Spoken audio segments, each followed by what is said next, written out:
Hello everyone, welcome to Java Learners. In the previous video, I explained what is @bean annotation and where we can use it. I also explained how we can use @primary and @description annotation with @bean annotation. In this video, I will explain how we can use @lazy, @scope and @DependsOn annotation with @bean annotation. If you have not watched the first video, then I will recommend you to watch the first video and then come back again. I will provide the link of the previous video in the description. In this video, I am going to use the projects which we created earlier and used in the first video. Let me explain the projects again. So I have created two projects. The first project is notification and the second project is bean annotation. For the first project notification, I have created the jar file, and this jar file I am using in the bean annotation. Let's go through the notification project again. In the notification project, I have created two classes and one interface. Interface name is notification and the classes are email notification and SMS notification. Both of these classes are implementing the notification interface. In the SMS notification class, I'm going to make one change. I'm going to add one println statement inside the send method to print the hash code of the object.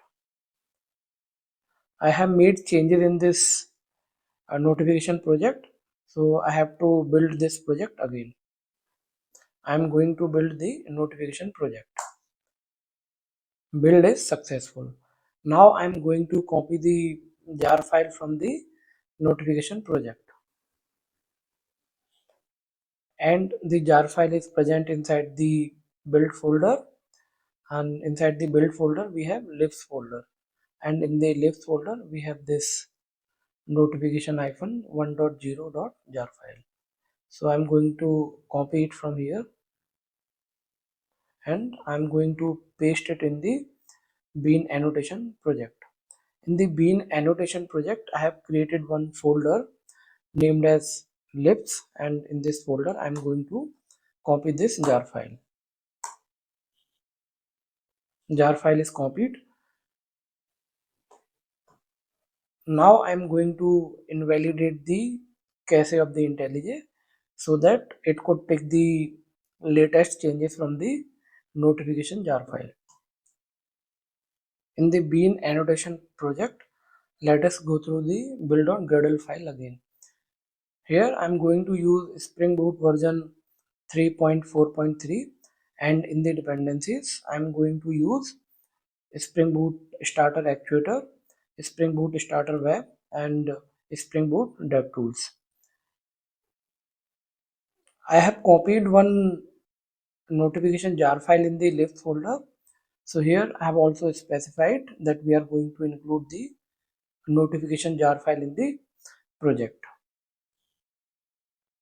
In this project, I have created two packages. The first package is config. In the config package, I have created the class named as notification config.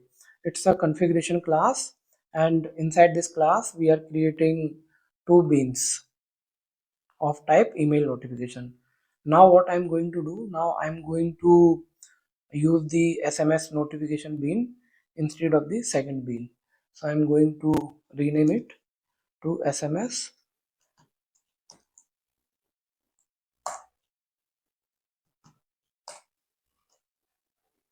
and I'm also going to remove the description annotation.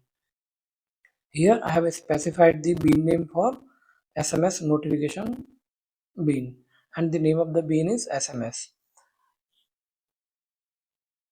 From the first method, I'm going to remove the add description annotation, and I'm also going to remove the init method and destroy method attributes from the add bean annotation. And instead of the multiple names of the bean, I'm going to use single name, and that would be email.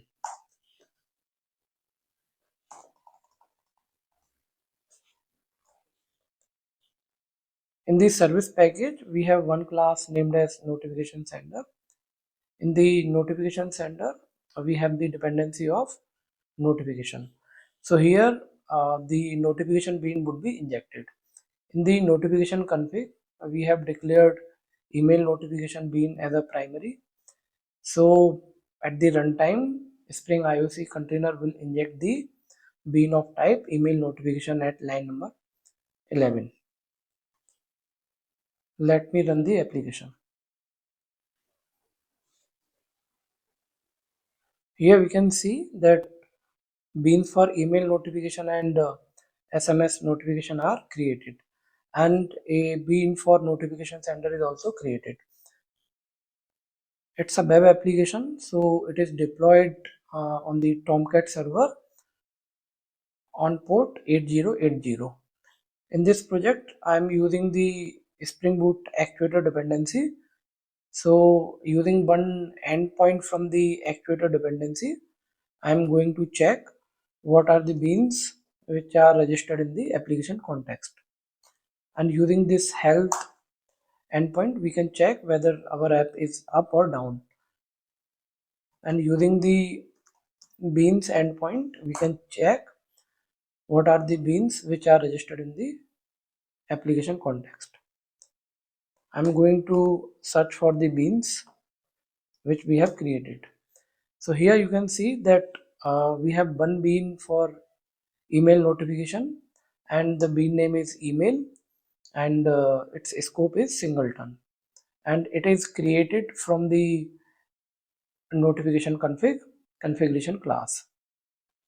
The other bean is SMS notification, so I'm also going to check that bean. So here we can see that one bean is created for SMS notification, and the bean name is SMS, and its scope is singleton, and it is created within the notification configuration class. So here we have seen that two beans are created for notification. The first bean is email notification, and the second bean is SMS notification. The at lazy annotation can be used with at bean annotation. The at lazy annotation is used to specify that the bean would be initialized lazily. That means that the bean which is annotated with at lazy annotation would be created only when it would be requested. By default, all beans are created eagerly if they are not defined lazy beans. Eagerly means that when application will start, at that time those beans would be created. We will understand the at lazy annotation with some examples. If at lazy annotation is applied on the beans, in that case those beans may or may not be created at the Spring Boot application startup. In the bean annotation project, I have created one package named as controller. In the controller package, I have created one REST controller, and the name of the REST controller is notification sender controller. And in the controller, we have one dependency of notification sender, and it's a bean, and it would be injected at the application startup. In the controller, I have also created one method which is send, and I have annotated it with at post mapping annotation. So it would be a post request. Inside the send method, I am going to use the dummy data. The other way is that from the postman we can send the email ID or the subject of the email or message body, but for the simplicity I am going to use the hard coded data here.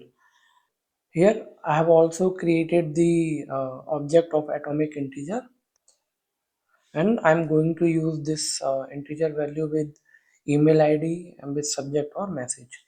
So instead of the user, let me uh, make it to a user and then counter, and then at gmail.com. As I have created the REST controller here, so I'm going to delete the code from the bean annotation application class. So inside the main method, we are getting the notification sender bean from the application context, and then we are invoking the send method on that bean. So I'm going to remove this code because using the REST controller, we are going to do the same thing. So it is done. In the config package, we have this configuration class. So I'm going to apply at lazy annotation on the email notification bean.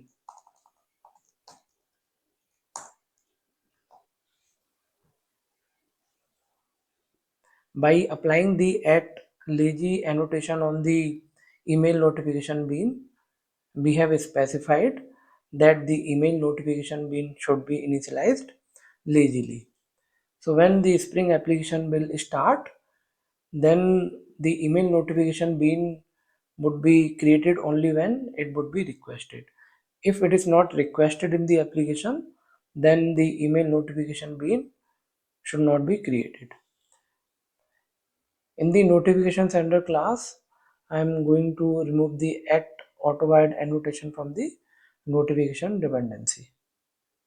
The email notification bean is declared a primary bean, but it is also declared lazy bean. So let's see what happens when we start the application. Here we can see that the SMS notification bean is created.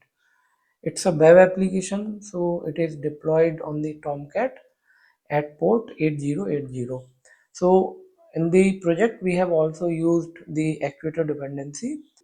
Using the actuator endpoint, we are going to check whether this email notification bean is registered in the application context or not.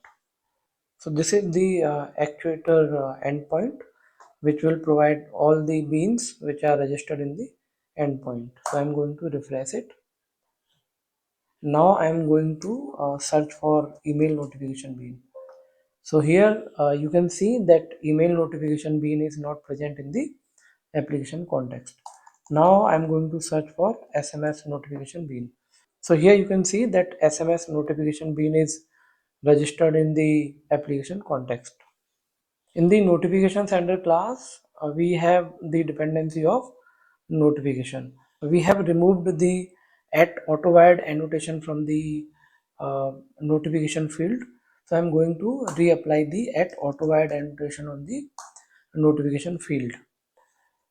Now I'm going to run the application again. Here we can see that beans for email notification and SMS notification are created. Email notification bean is declared to be initialized lazily, but as it is requested in the notification sender bean, so that's why it is created at the application startup. In the REST controller, we have added one endpoint and which we can invoke from the web browser or Postman, and using this endpoint we can send the notification to the users. So here in the Postman, I have used the post request, and then in the URL I have provided the endpoint information. Now I'm going to send the email notification.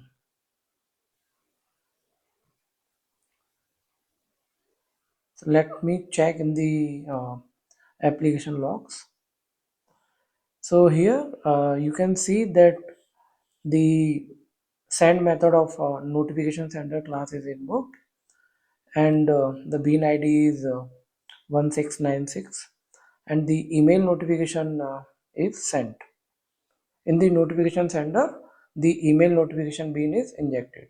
So that's why we are seeing this message. For more clarity, I'm going to make some changes in the REST controller. Here I have made changes in the send method. So previously what we were doing, we were not returning the message.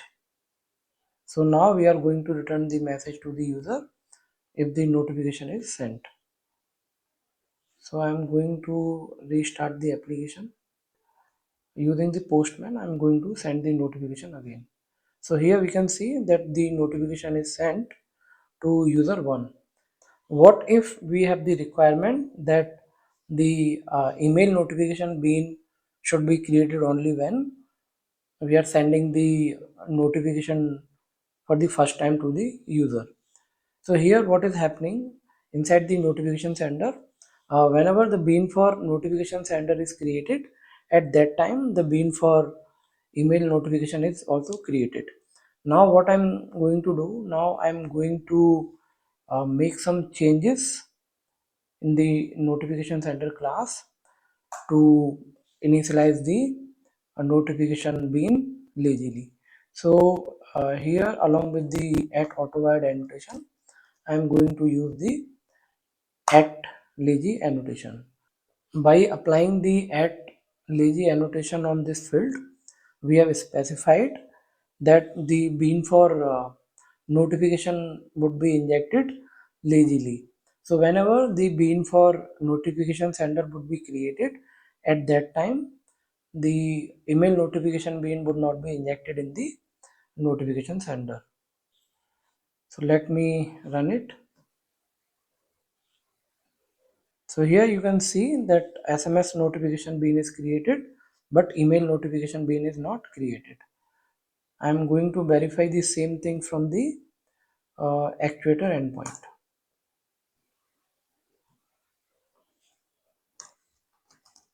So here we can see that email notification bean is not registered into application context. And when that bean would be created, for that I am going to send the request to the REST endpoint. So here we can see that the notification is sent. Let's check the logs in the application. So here you can see that the send method of notification sender is invoked, and then we can see the message that email notification bean is created and its no argument constructor is invoked. So it means that the email notification bean is created when the control was inside the send method of notification sender. Email notification bean was not injected when the application was starting.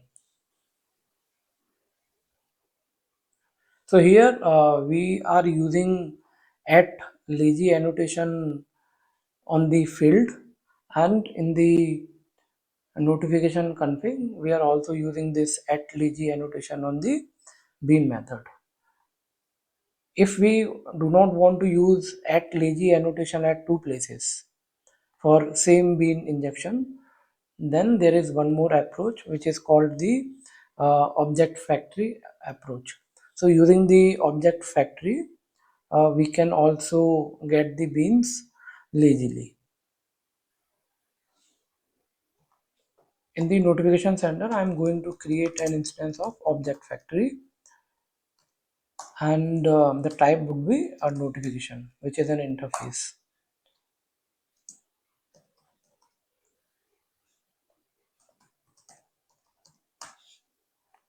And I'm going to comment out the code.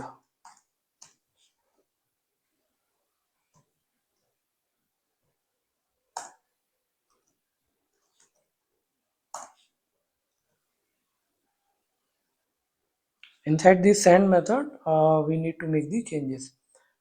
So from the notification, first we need to get the object, and then only we can call the send method. So this object factory is going to provide the object of a notification. So let me restart the application again.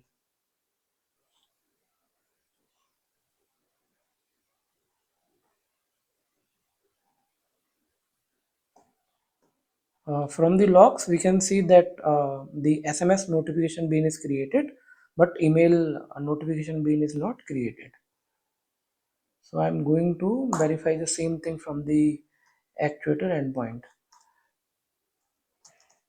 So here we can see that email notification bean is not registered in the application context. The SMS notification bean is created. Now I'm going to send the request to the application from the postman. Request is sent.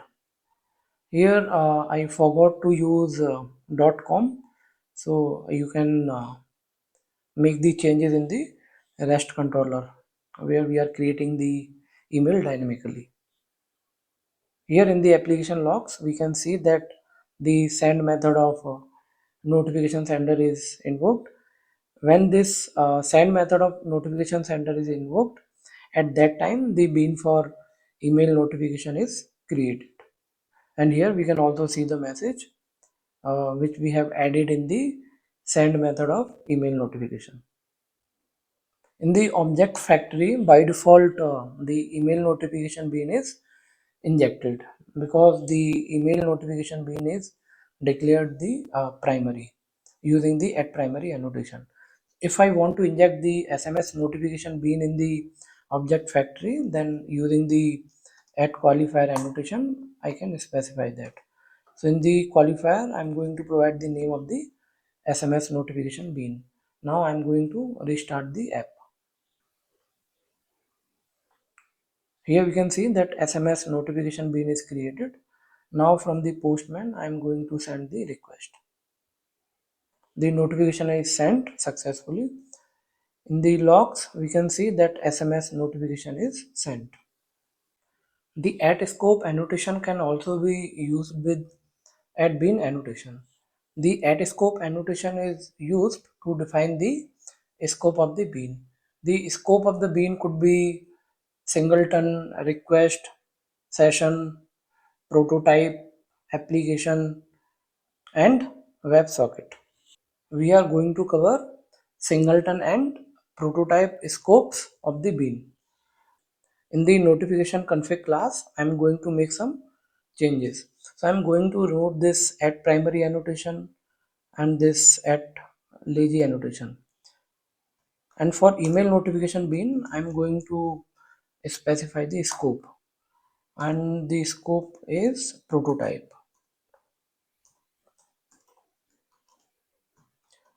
In the notification center, we are injecting SMS notification bean.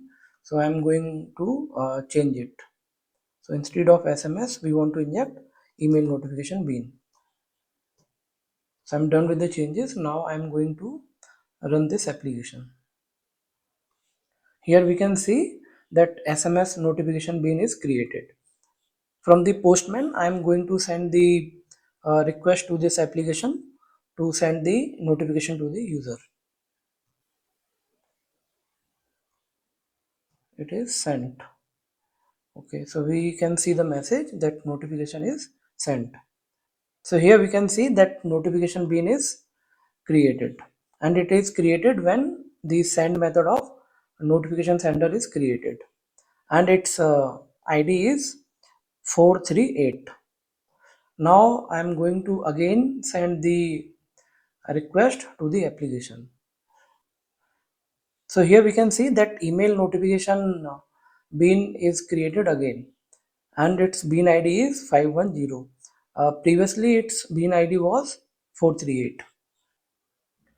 If the scope of the bean is prototype, in that case what will happen, whenever the bean would be requested, each time the new instance of the bean would be given. When the scope of the bean is singleton, in that case one instance of the bean would be created, and that instance would be used wherever it would be requested. In the notification sender class, we have declared a dependency of type object factory, and which is going to produce the beans of type notification. Spring will automatically create a proxy bean of object factory, and it will inject that proxy bean into this dependency, and that proxy bean would be tied to Spring application context. By applying the at qualifier annotation, we have specified that this object factory is going to produce the bean of type email notification, and the scope of the email notification bean is prototype. When the send method of notification sender would be invoked by using the get object method, a bean would be retrieved from the object factory. As the scope of email notification bean is prototype, so each time the get object method would be invoked, each time a new instance of email notification bean would be retrieved from the object factory. In the notification configuration class, we have defined that the scope for email notification bean is prototype. So that's why each time we will send the request from the postman to the application, then each time the new instance of the bean would be created. So here in the logs we can see that we have sent two requests from the postman, and for every request a new bean is created. So instead of using the prototype scope, I am going to replace it with singleton.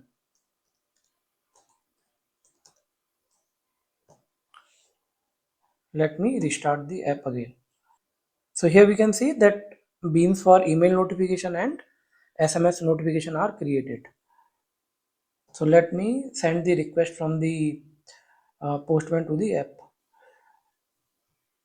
So in the logs we can see that bean ID is 849 and email notification bean is already created. So it is not created when the send method of notification sender class is invoked. So I'm going to send the second request. So here we can see that for both of these requests, the bean ID is same. If the scope of the bean is prototype, it means that every time the bean would be requested, the new instance of the bean would be created. If the scope of the bean is singleton, it means that only one instance of the bean would be created and it would be used wherever it is requested. Using the endpoint which is exposed by actuator, we are going to check the scope of email notification bean. So I'm going to make it to prototype.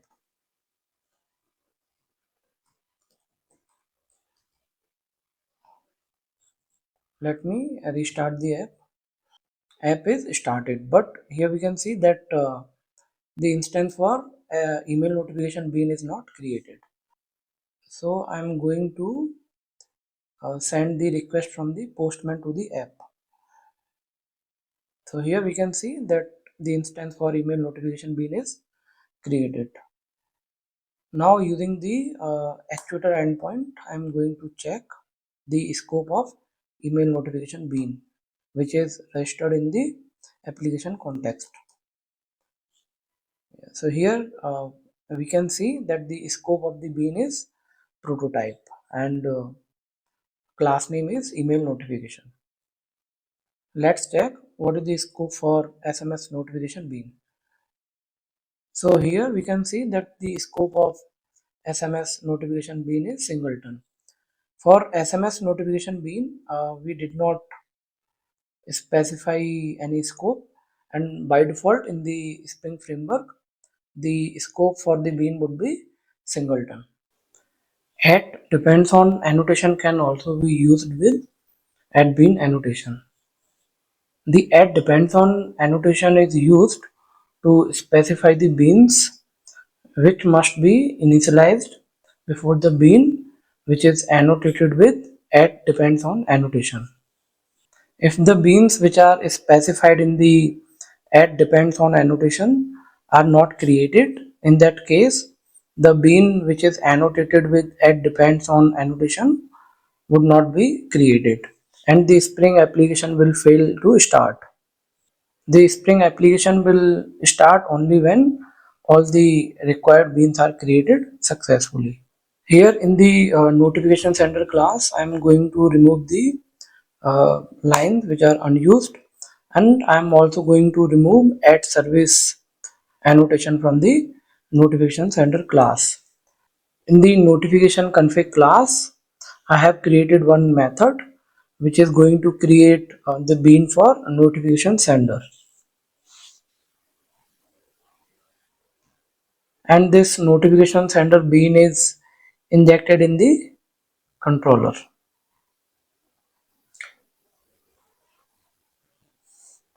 Now I am going to run the app and we'll see what is the problem.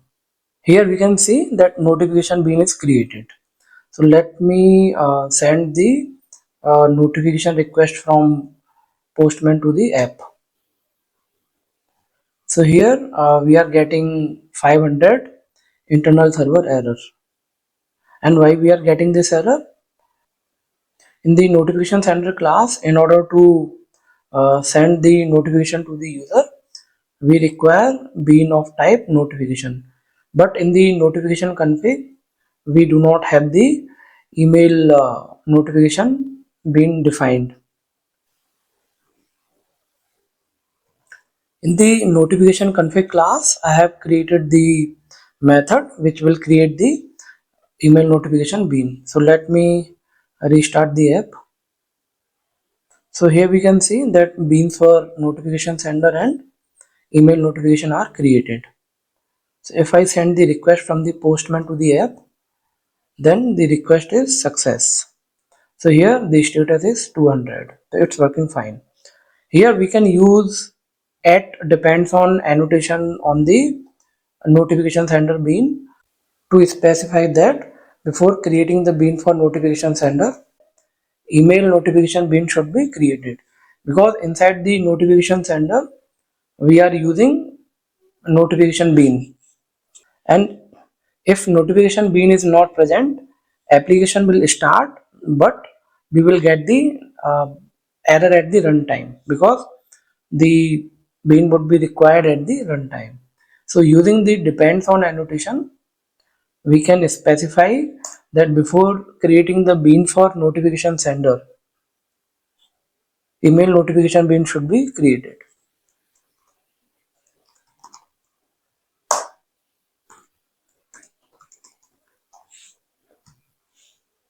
So here I have applied the add depends on annotation on the notification sender bean, and in the depends on I have specified the bean which we want to initialize before the notification sender bean. So let me run this application again. Here we can see that beans for email notification and notification sender are created. And if I send the request from the Postman, request is sent. What will happen if the email notification bean is not created? So in order to do this, in the application.properties file, I have defined one property which is spring.profiles.active, and the dep profile is active. In the notification config, I am going to use add profile annotation, and here I am going to specify QA. So it means that the email notification bean would be created only when the active profile is QA. In the application.properties file, the active profile is dev. So if I run this application, then the email notification bean should not be created. If the email notification bean is not created, then what will happen?